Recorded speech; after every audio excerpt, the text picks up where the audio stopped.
الحمد لله وحده والصلاة والسلام على من لا نبي بعده.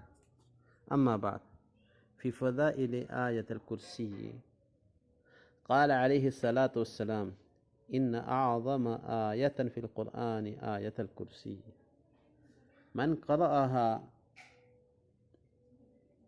بعث الله ملكا يكتب من حسناته ويمحو من سيئاته إلى الغد من تلك الساعة.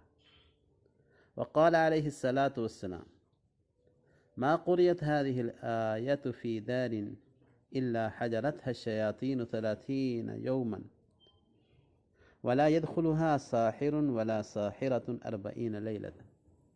يا علي علمها ولدك وأهلك وجيرانك، فما نزلت آية أعظم منها. الحديث الثالث، قال عليه الصلاة والسلام: من قرأ آية الكرسي في دبر كل صلاة مكتوبة لم يمنعها من دخول الجنة إلا الموت، ولا يواظب عليها إلا صديق أو عابد. ومن قرأ إذا أخذ مضجعه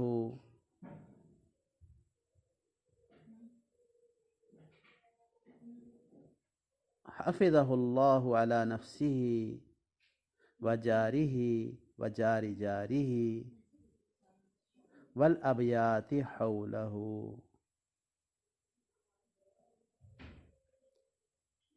اللہ سبحانہ وتعالی یوفقنا کہ نعمل علیہا۔ الحمدللہ، آیت الکرسی کی فضائل بہت زیادہ ہیں۔ اللہ کے رسول صلی اللہ علیہ وسلم فرمایا کہ قرآن کریم کی ایک آیت جو سب سے بڑی آیت ہے وہ آیت الکرسی ہے۔ جس شخص نے اس کو پڑھا تو اللہ جل شانہ ایک فرشتے کو بھیج دیتے ہیں، یکتب من حسناتہ، وہ فرشتہ اس کی نیکیاں لکھتا رہتا ہے اور اس کے گناہوں کو مٹاتا رہتا ہے دوسرے دن اسی گھڑی تک، یعنی پورے 24 گھنٹے۔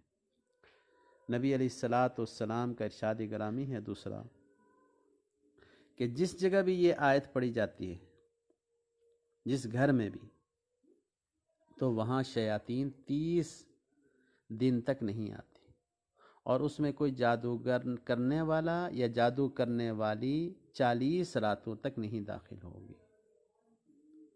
پھر ارشاد فرمایا: اے علی، یہ آیت الکرسی سکھا دے اپنی اولاد کو، اپنے گھر والوں کو، اپنے پڑوسیوں کو، اس لیے کہ اس سے بڑی کوئی آیت نازل نہیں۔ تیسری روایت مبارکہ ہے، قال علیہ الصلاۃ والسلام: من قرأ آیت الکرسی فی دبر کل صلاۃ مکتوبہ، نبی کریم صلی اللہ علیہ وسلم فرمایا جس نے آیت الکرسی کو ہر نماز، فرض نماز کے بعد پڑھا، اس کو جنت سے کے داخلے میں کوئی چیز رکاوٹ نہیں ہوگی مگر موت، یعنی مرتے ہی جنت میں۔ اور اس پر وہی پابندی کرے گا جو صدیق ہو یا عابد ہو، اور جو آدمی سونے کے وقت جو ہے اس کو پڑھ لے گا تو امنہ اللہ علی نفسہ، اللہ تعالیٰ اس کی ذات پر اس کو امن عطا فرمائیں گے، اور اس کے پڑوسیوں کو امن عطا فرمائیں گے، وجاری جاری ہی، اور پڑوسیوں کے پڑوسیوں کو، والابیات حولہ، اور جو اس کے ارد گرد گھر ہیں۔